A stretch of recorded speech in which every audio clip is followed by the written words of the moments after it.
Hi everybody, it's Carl here again talking about legal IT. You may have remembered last time I was chatting with Martin Siddle and we were breaking our conversations into three. This is part two of that, where we are talking about what he's been up to most recently and what seems to be the lion's share of his time. So Martin, hello again. I'm talking about Kyanite. In the spirit of being transparent with viewers, I've done some work for them as well. You have. But if you could tell us who Kyanite are, that would be a great start. Yeah, so Kyanite are an independently owned UK startup. There's no PE involved at all. They're a very small organisation, but they're using some really nice tech to build out AI solutions for law firms. Okay, and so this solution, does it have a name? Yeah, so the software is called Karli. We're taking a slightly different approach to other suppliers of AI to legal.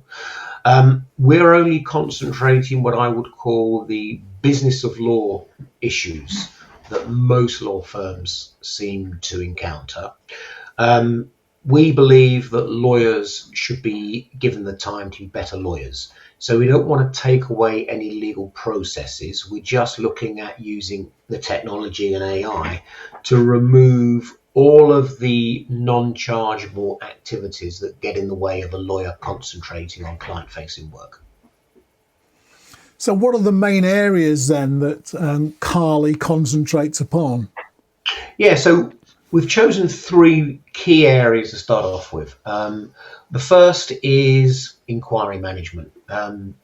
Most law firms are really poor at following up on incoming inquiries. I know that's a strange thing to say, but many of them, it can be 48 hours or longer before anybody picks up the phone and speaks to someone that's put an inquiry onto their website, or in some cases even has telephoned in an inquiry. So we're looking at putting Karli into the inquiry management phase. That's the first one. And we believe that by instantly answering any inquiry and triaging that inquiry, law firms can actually increase revenues by hundreds of thousands of pounds every year for actually not doing a lot more than putting Karli onto their website. The second area is onboarding, and that obviously leads on from the inquiry. Again, onboarding in most law firms is a time-consuming, difficult process that goes through the hands of 4 or 5 people before a piece of work can actually be started. We've done some analysis, and depending on the size of the firm, typically a firm is wasting about £1,000 non-chargeable time just taking on a new case. And again, by using Karli and the technology we have, we think that we can dramatically reduce that by removing about 40 to 50% of the activity away from the fee earner and pushing it out to the AI agent. And then the last area is what we call the initial risk assessment. So every law firm has to set up a client and risk assessment form when they take on a new piece of work. In a lot of firms, this is still a Word document. It can run to 15 to 20 pages long.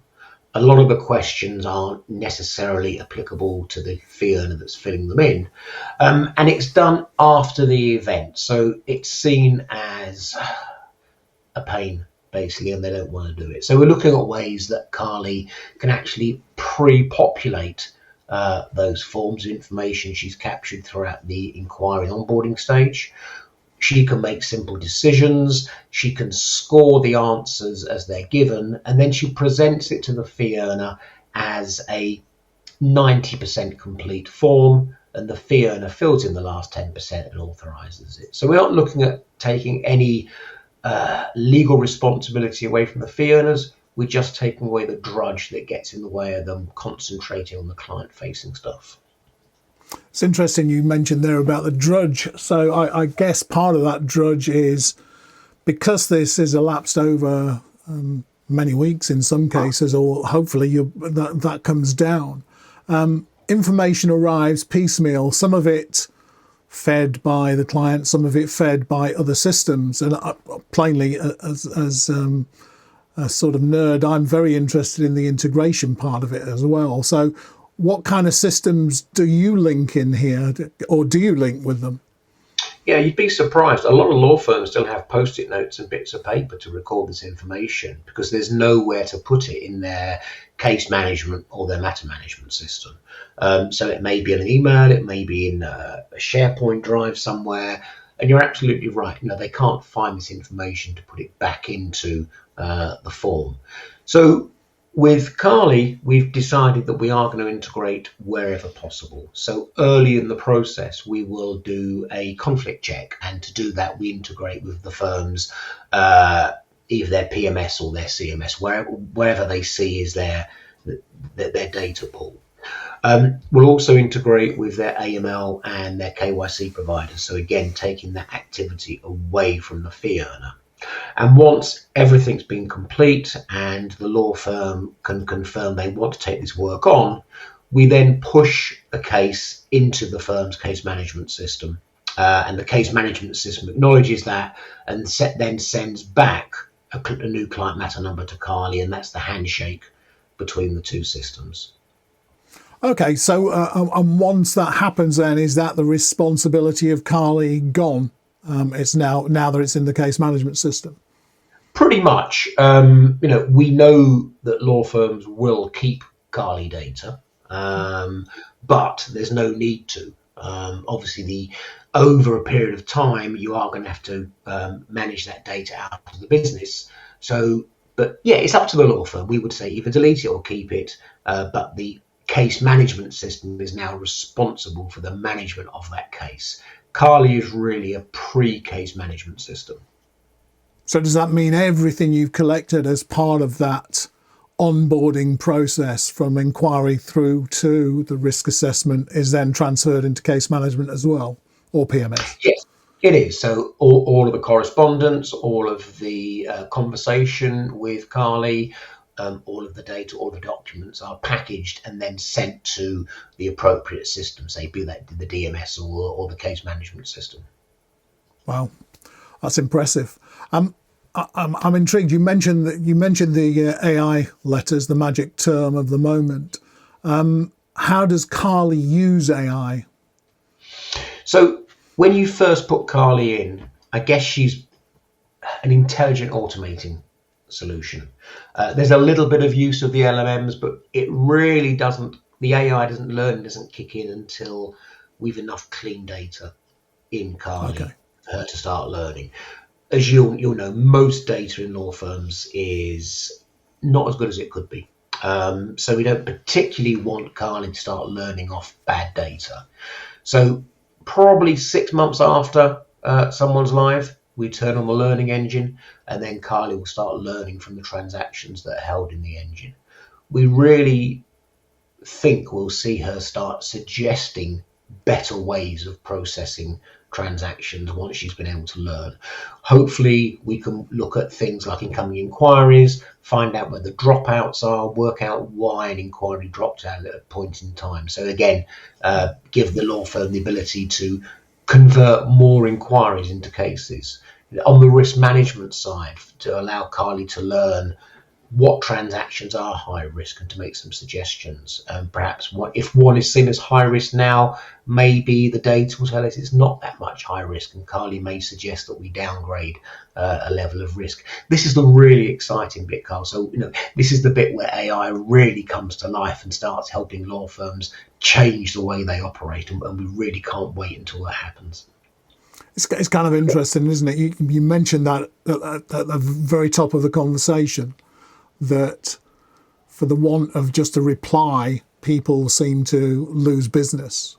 And yet knowing why, not just the delays, but also what stages it's dropping out, is something too onerous for them, one of the processes or whatever else. That stuff has to be gold. So I'm looking forward to seeing the fruits of turning that AI on. There's a sense of nervousness still everywhere about AI, and it's potential for getting rid of jobs.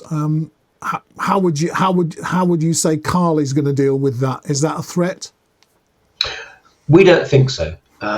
We think because we're tackling all of those non-chargeable activities, what we should be able to do is free up the fee earner to concentrate more on client-facing work. So that should enable the law firm to actually take on more work with less people. I really don't see Karli replacing fee earners. I think it will just enhance their job and allow them to do what they trained to do. Nobody trained to be an admin clerk. They all trained to be good lawyers, and that's what they should be concentrating on. And as well, you also mentioned I suppose the ability of them. They still got the responsibility of this case. It's never removed from them. It's just that they're having some of the work done on their behalf or steered in a particular direction. Yeah, I think we would say that the lawyer becomes the auditor of the case rather than necessarily the person that does the work. So wherever we can take simple, repetitive and mundane tasks away from the fee earner, that's what we're building Karli Solutions to do. And exactly that, the business of law rather than the process of law. I know, just from you and I talking and others at Kyanite, that there have been some significant changes to the technology over the last few months. Are you able to share anything about that? Yeah, we've pretty much, as with most startups, it's a journey. And we're at the point where the original technology that we chose wasn't fit for purpose. So we are in the process of totally using different technology to achieve the same results. I guess the biggest change has been in the bot, Karli herself. Originally, Karli was very much a workflow-driven bot. It was very linear in what she could do. The latest version of Karli has changed completely. We're more about outcomes. We're more about prompting. We've got some examples where we can load up policies and processes into Karli, and she can have a conversation with an inquirer or an internal member of staff, and they can ask her about policies. They can ask her about processes. Karli will also carry out tasks. She can book appointments. She can cancel appointments. She can check your diary. She can run questionnaires. So it really is a very different solution than we had 6 months ago. That's fantastic to hear. I'll be fascinated. I know I've had some conversations with Karli as part of the ongoing changes, and it's been impressive to watch, which I suppose is a bit of a leading question from me is how can people find out more? You can actually have a chat with Karli. You can go onto the website, kyanite.ai. She's there. You can ask her anything you want and she'll have a chat with you. We did have to turn off the joke capability because we found that someone had spent best part of 2 hours getting Karli to tell her jokes, which wasn't the best use of her time. So we have now just focused in on what the product does, who the company are, booking demonstrations, running an AI readiness questionnaire. So actually more focused rather than just having a how's the weather type chat. But you can ask what the weather is and she'll tell you that's not something she understands. But go on to the website, have a chat. It's fascinating. It really is.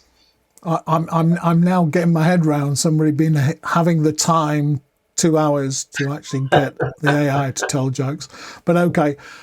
So they can actually go to kyanite.ai to actually chat to Karli, and will that take their inquiry? Yep. So Karli will take an inquiry. She'll book a demo for you. It's not just go into a calendar. She'll actually ask you, when do you want a demo? What time do you want it? She'll then go and check our calendar and say whether it's available or not. If not, she'll recommend the next possible date. We also have a questionnaire on there.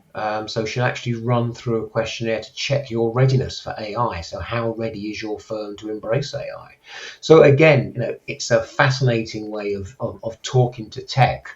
We want Karli to be the Alexa of legal. Now that's an ambition, but it's something to aim for.